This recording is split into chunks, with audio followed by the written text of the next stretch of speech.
नमस्कार दोस्तों, एक बार फिर से आप सभी का मैं स्वागत करता हूं हमारे इस नए वीडियो में। कांग्रेस पार्टी इस समय इलेक्शन कमीशन पहुंच चुकी है।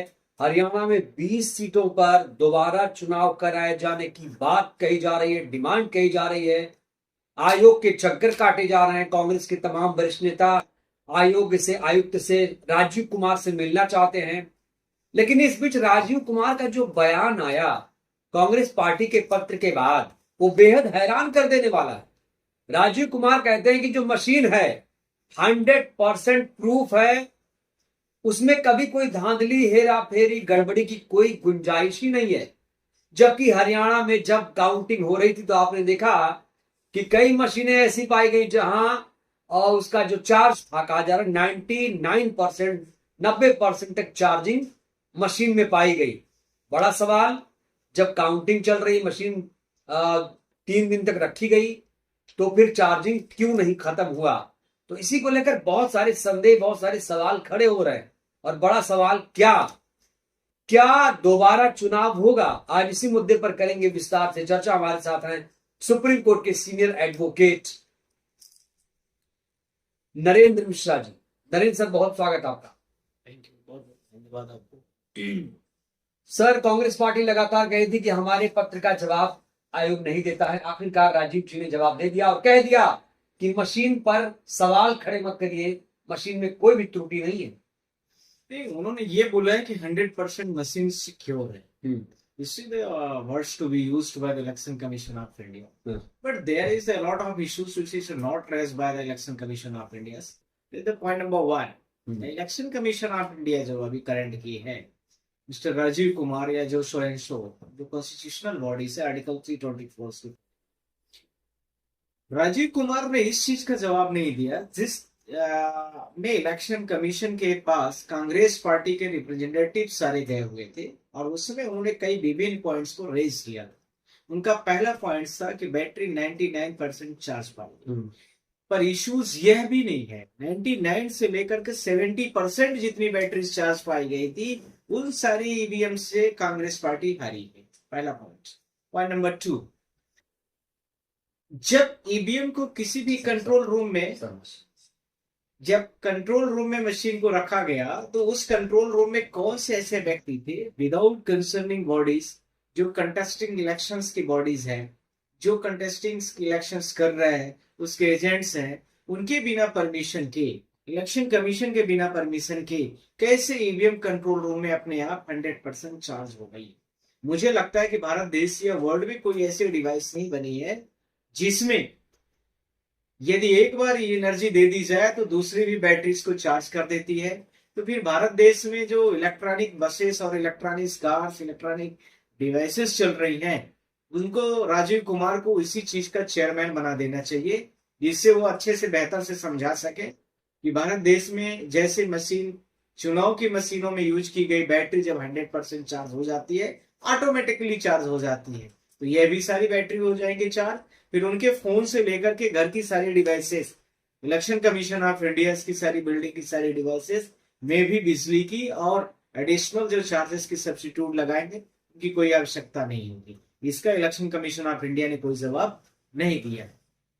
नेक्स्ट पॉइंट, यानी third number point, election commission of India ने इस चीज का भी कोई स्पष्टीकरण नहीं दे पाई अभी तक कि कांग्रेस ने जो उनके पास में प्रेजेंटेशन 22 पन्ने का दिया है, उन्होंने सिर्फ एक शब्द में लिख दिया और ट्विटर हैंडल में डाल दिया कि all presentations have been dismissed. Dismissed हो गया, बात खत्म हो गई, और उन्होंने लिख दिया इसमें हमारे पास कोई ग्राउंड नहीं है। आपके पास ग्राउंड ही ग्राउंड है, आप उसका जवाब तो दो। जब किसी भी व्यक्ति को जवाब नहीं देना है तो आप कुछ भी करके इन सारी चीजों को अपने आप को साइडलाइन कर सकते हैं। इसको लेकर के उन्होंने कोई भी जवाब नहीं दिया। नेक्स्ट पॉइंट, यानी point number 5, election commission of India ने इस चीज से लेकर के पूरा बचने की कोशिश किया है कि इलेक्शन का जो वोटर लिस्ट है हरियाणा का 2 करोड़ समथिंग कुछ लाख डेटा से, उन्होंने कहा कि 67% vote has been cast. 67% vote जो है हरियाणा चुनाव में लोगों ने वोट डाली। 67% 2 करोड़ समथिंग जो वोट पड़ी है, उसका यदि हम निकालते हैं तो 1 करोड़ 36 लाख के अराउंड फिगर में जा रही है सारी वोट्स। अब सवाल ये उठता है कि 1 करोड़ 36 लोग जो लाख वोट है वो पड़ी भी है या नहीं पड़ी है। ये इस प्रश्न का जवाब इलेक्शन कमीशन ऑफ इंडिया ने नहीं दिया, और इसके साथ में यह भी नहीं दिया है कि इलेक्शन कमीशन ऑफ इंडिया इस चीज से भी बचती हुई नजर आ रही है कि जब 5 तारीख को चुनाव, पूरे भारत देश के लोगों ने देखा होगा हरियाणा का चुनाव 5 अक्टूबर को था। 5 अक्टूबर का जब चुनाव हो रहा है और उस दौरान पर 5 बजे सारे भारत देश के एज पर लॉस में यही होता है, जो पीपल रिप्रेजेंटेशन एक्ट है, आर्टिकल उसका सेक्शन 39 वगैरह में जो लिखे हैं कि 5 बजे तक पोलिंग में जितने लोग आ जाते हैं उतने लोगों को वोट ले ली जाती है, वोट कास्ट की जाती है। यानी बाउंड्री कैंपस इलेक्शन कमीशन के अंडर में जितने लोग आ जाएंगे उनके लोगों की वोट डाली जाती है। ऐसा इलेक्शन कमीशन की गाइडलाइन पर, पीपल रिप्रेजेंटेशन एक्ट के गाइडलाइन पर। तो फिर मैं यह मान के चलता हूं कि 7 बजे तक में 5 बजे हो गई पोलिंग। मैंने मान लिया कि बहुत सारे पोलिंगों में हजार हजार लोग थे, तो मैंने मान लिया कि चलो वोट पड़ गई होगी। 10 बज गए, रात के 11 बज गए। इन्होंने एक डेटा पब्लिश करते इलेक्शन कमीशन ऑफ इंडिया 7:25 में, जो हमारे पिटीशन में पार्ट भी है, 7:25 पर ये डेटा अपलोड करते हैं और लिखते हैं कि 61 पॉइंट समथिंग वोट वो जो है वो पढ़ चुकी है, यानी 61 कुछ पॉइंट्स वोट पढ़ चुकी है। फिर उसके बाद रात के 11 बजे 11:45 पर दूसरा डेटा ये जारी करते हैं, 65 पॉइंट समथिंग डेटा वो दिखा रहे हैं कितनी वोट पड़ गई। अब इसी दौरान पर जितने लोग होते हैं, जो पार्टी के रिप्रेजेंटेटिव्स होते हैं, जो पार्टी के एजेंट्स होते हैं, उनको फॉर्म 17C जो होता है, जिसमें मेल फीमेल थर्ड जेंडर होता है, उसकी लिस्ट होती है, ब्लॉक होता है। उसमें सबके नाम, कितने मेल डाले हैं वोट में, कितने फीमेल वोटिंग किया है, और कितना थर्ड जेंडर, यानी आप लोग समझ रहे होंगे थर्ड जेंडर जो वोट में आए, यानी वोट जिनकी पड़ी, उसको ईवीएम के साथ में मिलान करके वो फॉर्म 17C जो है उसको एजेंटों को, संबंधित पार्टीज के जो एजेंट बैठे होते हैं, संबंधित पार्टीज का जो व्यक्ति बैठा होता है, उसको दे दिया जाता है। और एक जो वहां पर रिटर्निंग ऑफिसर होता है, इसको भी रिसीविंग मिल जाती है। यह मान के चलता है व्यक्ति कि इतनी वोट पड़ी, इतने मेल हुए, इतने फीमेल हुए। फॉर्म 17C जो है वो भी लगभग सब क्लियर हो चुका था। अब इसके बाद सवाल उठ रहा है कि 2% वोट, ध्यान रखने की बड़ी इंपॉर्टेंट बात मैं आप लोगों से बोलना चाह रहा हूं। 61 point something vote has been cast at that time of the 7:25 PM right now. अब उसके बाद दूसरा वाला 11:45 पर बोल रहे हैं, 11:45 पर ये 65 पॉइंट समथिंग आ गया इनका वोट। मैंने मान लिया, वो भी आपकी बात को मैंने मान लिया। चलिए, मैंने ये भी मान लिया कि थोड़ा बहुत जो लोग बचे होंगे, पूरी रात इलेक्शन कमीशन ऑफ इंडिया ने, हरियाणा के जो चुनाव आयोग थे, सब लोगों ने पूरी रात मेहनत किया, और जो राजीव कुमार जी है वो पूरी रात उसकी निगरानी की, और उसके बावजूद उन्होंने सुबह 6 बजे तक में वो डेटा को, मुझे लगता है कि 2% ही डेटा बचे थे जो इलेक्शन कमीशन कह रहा, 67 पॉइंट समथिंग वोट डेटा से फाइनल कर रहे हैं। अब 2% डेटा को मैंने मान लिया कि इनको इतनी मेहनत पड़ी, पूरी रात जगे। अब पूरी रात जग करके इन्होंने सुबह तक में भी, यानी अगली डेट क्या है, 6 तारीख है, 6 अक्टूबर को भी ये फाइनलाइज डेटा को अपलोड नहीं कर रहा। It's a very serious case. It's a very serious. There is showing here the Election Commission of India. लेकिन कमीशन जो है मानने को तैयार नहीं, वो कह रहा है कि हमने बहुत निष्पक्ष तरीके से चुनाव कराया। Just I'm asking one thing others. मैं ये भी बोलना चाहता हूं कि ये जो 2% समथिंग डेटा मोर देन था, उसको इलेक्शन कमीशन ऑफ इंडिया ने 7 तारीख को जाकर के जारी किया, जो कि फॉर्म 17C जितने मेल, जितने फीमेल, जितने थर्ड जेंडर थे, उससे टोटली डिफरेंट है। जो 2 करोड़ टोटल वोट है उससे टोटली डिफरेंट है। जितने टोटल वोट आनी चाहिए उससे टोटली। तो आप ये कह रहे हैं कि आंकड़े में हेराफेरी की? करेक्ट। मैं नहीं कह रहा हूं, पूरा हरियाणा कह रहा है, पूरे हरियाणा की जनता कह रही है, फॉर्म 17C कह रहा है, पूरे पार्टीज के एजेंट्स कह रहे हैं। तो बीजेपी ने हैट्रिक लगा दिया ना। बीजेपी ने हैट्रिक लगा नहीं दिया, इलेक्शन कमीशन ऑफ इंडिया ने लगवा दिया है, through of the electronic process, through of the electronic devices, through of the जो भी मेला प्रैक्टिस, जो उनका मेला प्रैक्टिस है उससे उन्होंने कराया, through of the additional voters, तो उन्होंने किया, और 2% वोट को उन्होंने किया। अब यदि इलेक्शन कमीशन ऑफ इंडिया से मैं कह रहा हूं, मैं पिटीशन में आ रहा हूं आपके पास, जब आपको इतना ही ज्यादा सारी चीजों का शौक है कि नहीं इलेक्शन कमीशन ऑफ इंडिया ने ऐसा नहीं किया है, वो नहीं किया है, तो आप सारी वोटों को काउंट करा दीजिए। That's fact. इंटायर थिंग भी एक लाइन में क्या मांग कर रहे हैं आप? मेरी प्रेयर ये है कि फॉर्म 17C जितने लोगों के पार्टीज के बॉडीज के एजेंडों को दिए गए उससे मैच करा करके ईवीएम को टैली कराइए, सारी वोट को काउंट करा दीजिए, काम खत्म हो गया। कुछ भी नहीं करने की जरूरत है।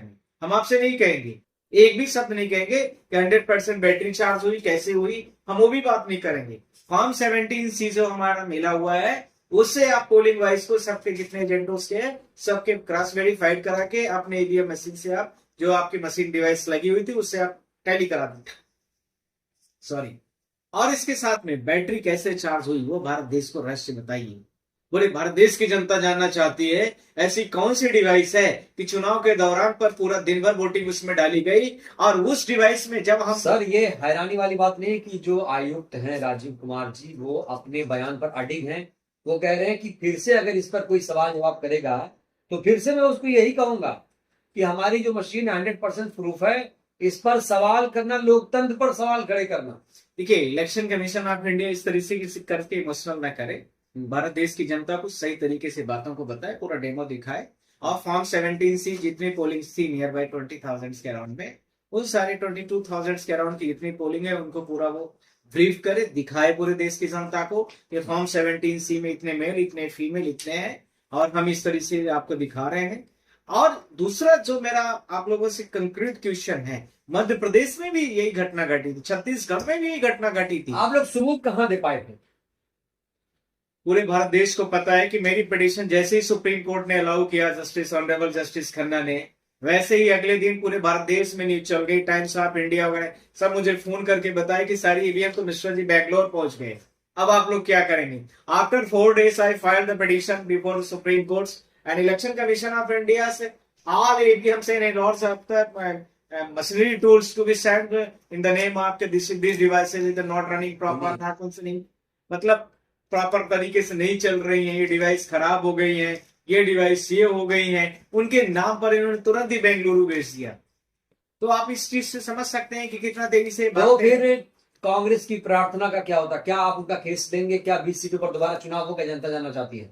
मैं पूरे भारत देश की जनता से बोलना चाहता हूं कि कांग्रेस के जो वहां पर वर्कर्स है वो मेरे पास पिटीशन आ चुकी है और पिटीशन बन दी गई है। मैं आज और कल में इसको फाइल करके मेंशन कर रहा हूं। 17 तारीख को चीफ मिनिस्टर वहां की ओथ नहीं लेगा। आप लोग इस चीज को ध्यान रखिए। मेरे दो ही बड़ी इंपॉर्टेंस पे है कि आप 100% ईवीएम्स को कैसे चार्ज कर रहे हैं। दूसरा सबसे इंपॉर्टेंट इससे भी ज्यादा है कि 3 जो डिफरेंट डेटास हैं उस पर आपने कैसे वर्कआउट किया है, वो पूरे भारत देश की जनता को जानना जरूरी है।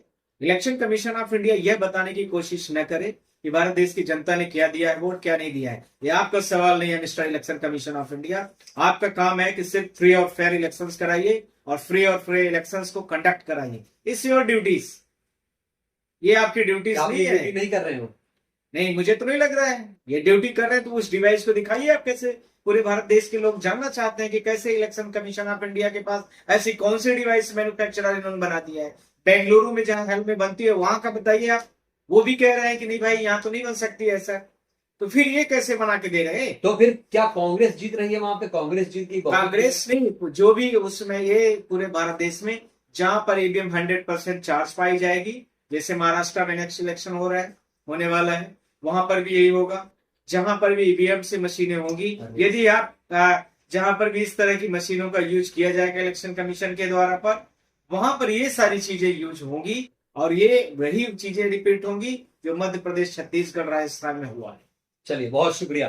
Thank you. तो सर ने साफ तौर से कहा है कि इलेक्शन कमीशन जो है, कमिश्नर जो है, वो झूठ बोल रहे हैं। वो जो जनता से कह रहे हैं वो बिल्कुल असत्य है। सर की बातों को आपने सुना, काउंटर भी इन्होंने किया है, तर्क भी दिया, दलीलें भी दी हैं। इनकी दलील आपको कैसी लगी, प्रतिक्रिया दीजिएगा। बहुत बहुत धन्यवाद, शुक्रिया।